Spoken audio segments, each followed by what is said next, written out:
دیدم از قلم آسماں رحمان قسط نمبر 15۔ وہ اپنی پلیٹ میں پیزا نکال کر لائی تھی۔ اس وقت لاؤنج میں صوفے پر پیر اوپر کر کے بیٹھی اپنی پسندیدہ ترکش ڈرامہ لگائے مزے سے کھا رہی تھی۔ زید اپنے سلائس اٹھا کے روم میں چلا گیا تھا۔ عفت کہیں گئی تھی جبکہ عرفان صاحب آفس تھے۔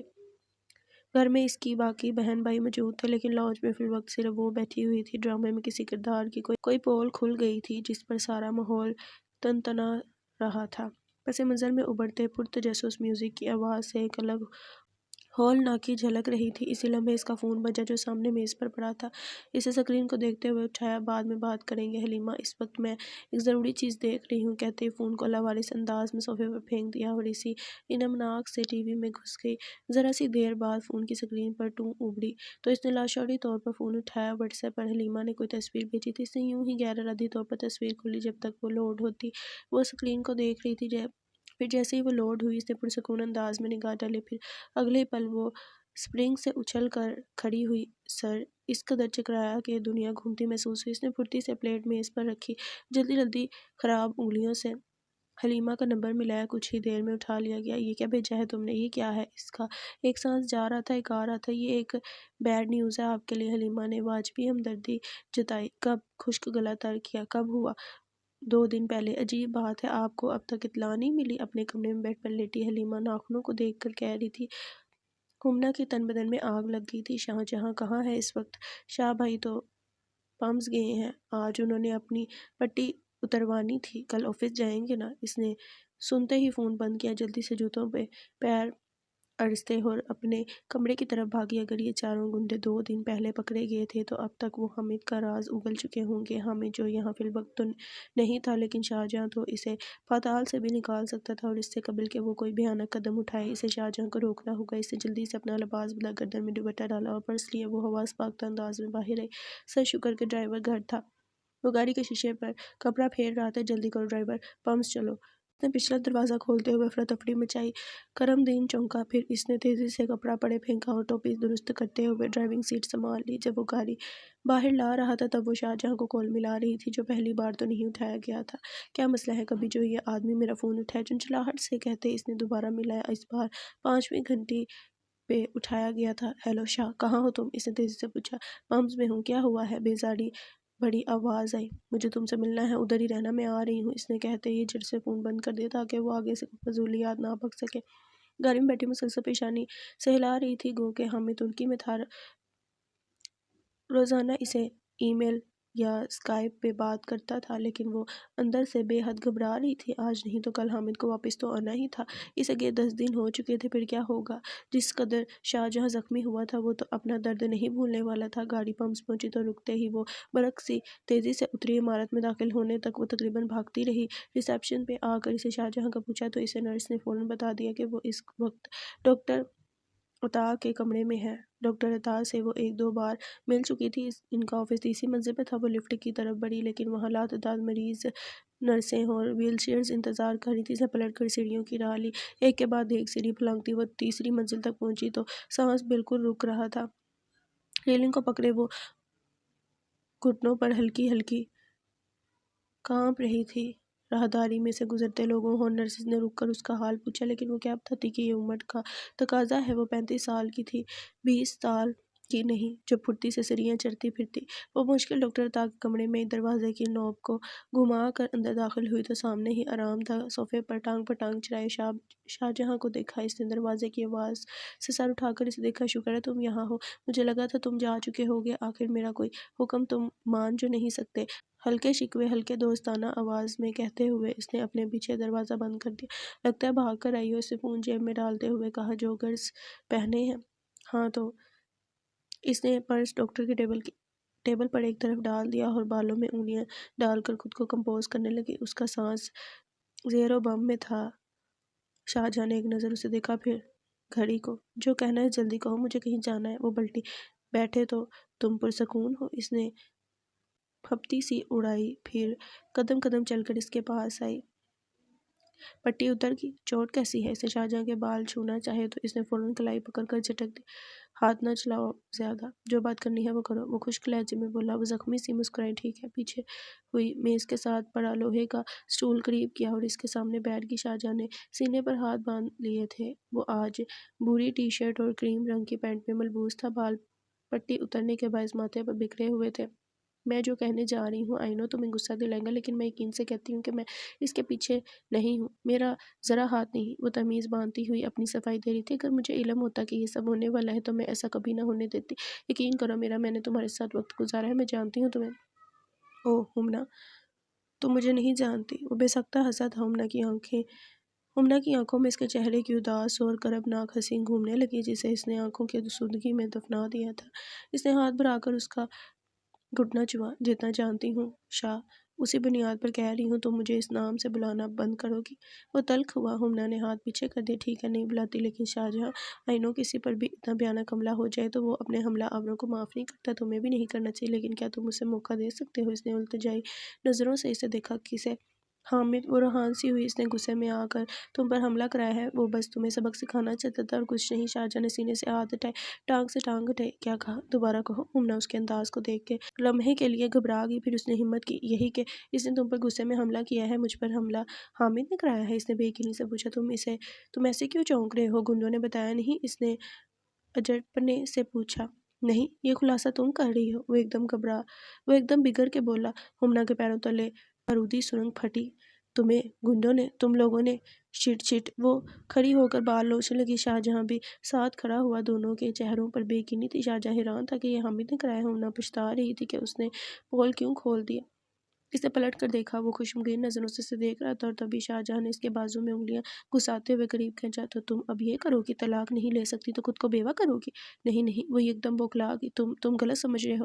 تو صحیح کیا ہے؟ ہمنا عرفان، مجھ پہ حملہ مزے مزے میں کرایا ہے تم نے؟ اس نے گرفت مزید سخت کی۔ ہمنا کے دل تک ٹھیس پہنچی۔ گوشت اس کی انگلیوں کے نیچے کچلا کچلا جا رہا تھا۔ دیکھو شاہجہاں، اس کی آنکھوں میں آنسو دار ہے۔ وہ میں نے نہیں کرایا، حامد نے مجھے بتائے بغیر کرایا ہے، اور صرف تمہیں ڈرانا تھا۔ اس کا تمہیں مارنے کا کوئی ارادہ نہیں تھا۔ ڈرانا؟ تمہیں لگتا ہے وہ 2 چٹکیوں کا آدمی مجھے ڈرا سکتا ہے؟ I am sorry. وہ رو پڑی۔ میں اس کی طرف سے تم سے معافی مانگتی ہوں، اسے معاف کر دو، وہ دوبارہ نہیں کرے گا۔ میں اسے سمجھا دیتی، اگر وہ مجھ سے ذرا سا بھی۔ کیا تم میرا بازو چھوڑ سکتے ہو؟ سلاست سے کہتی وہ ہمت ہار گئی۔ شاہجہاں ایک دم جیسے خواب سے چونکا تھا، اور اسے احساس ہوا تھا کہ واقعی ہمنا کی ہڈی تک درد گیا ہے۔ اس نے بازو چھوڑ دیا۔ وہ تیز سے گوشت سے لانے لگی۔ حامد نے بے وقوفی کی ہے، میں جانتی ہوں، تم اسے کچھ نہ کہنا پلیز۔ پلیز یو نو مس عرفان، کچکچا کے کہتے وہ ذرا قریب ہوا، تم وہی آدمی ڈیزرو کرتی ہو، کاہل، پیٹ پر وار کرنے والا، ایک بزدل اور احمق انسان ہو۔ ہمنا کے دل پر چھڑیاں چلی۔ وہ ترکی میں ہے نا؟ اس نے ایک دم پوچھا۔ تم اسے کچھ نہیں کرو گے؟ اس نے انتباہ کیا۔ محترمہ، وہ ترکی گیا ہی نہیں، پاکستان میں ہے۔ اس نے تم سے جھوٹ بولا ہے۔ ہمنا کے جبڑے سمٹ کے۔ تم جھوٹ بول رہے ہو۔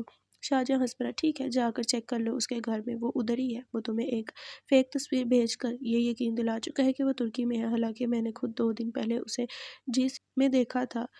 جھوٹ ہے۔ آنسوں سے لبالب آنکھوں سے وہ شاہجہاں کو دیکھ رہی تھی۔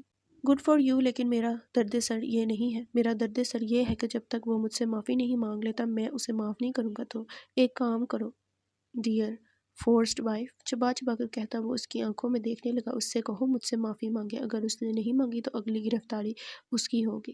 ہمنا کا سانس رک چکا تھا۔ وہ جانتی تھی کہ اس کے اور حامد کے تعلقات سے شاہجہاں اچھی طرح واقف ہے، اور جس طرح اس نے جان بوجھ کر شاہجہاں کو جلانے کے لیے حامد سے تعلقات رکھے تھے، ایک شوہر ہونے کے ناطے وہ اس طرح ایک اچھا بدلہ لے سکتا تھا۔ حامد کی گرفتاری ایک ڈی سی کی گرفتاری تھی، اور نہ صرف اس کی ذاتی عزت جا سکتی تھی بلکہ کیریئر بھی جا سکتا تھا، اور اتنا علم تو اس سے بھی تھا کہ حامد اسے چھوڑ سکتا ہے، جاب نہیں چھوڑ سکتا۔ جانے کتنے تھکن سے اس نے حامد کے گھر کی بیل بجائی تھی، بالوں اور میک اپ کی طرح جسم بھی بکھرا ہوا تھا۔ وہ جس کی حفاظت کے لیے ماری ماری پھر رہی تھی، وہ اسے کتنا بڑا دھوکہ دے بیٹھا تھا۔ اس کا دل چھڑیوں سے کٹ رہا تھا۔ اعصاب بے حد بوجھل تھے۔ اسی لمحے دروازے کے پیچھے قدموں کی آواز ہی وہ سن سکتی تھی۔ یہ قدم، یہ چاہ، پھر دروازے کا لوک کلک ہوا، یہ آواز بھی، پھر نوب گھوما، یہ آواز بھی، پھر دروازہ چوکھٹ سے الگ ہوا، اور وہ سامنے کھڑا تھا۔ ننگے پیروں سے اس کی نگاہ اس کے منہ تک گئی، جس میں برش پکڑا ہوا تھا، ٹوتھ پیسٹ کا جاگ ہونٹوں اور دانتوں پر لگا تھا۔ وہ دانت صاف کر رہا تھا۔ تو تم؟ وہ ہکلایا تو ذرا سی جاگ باہر اچھلی۔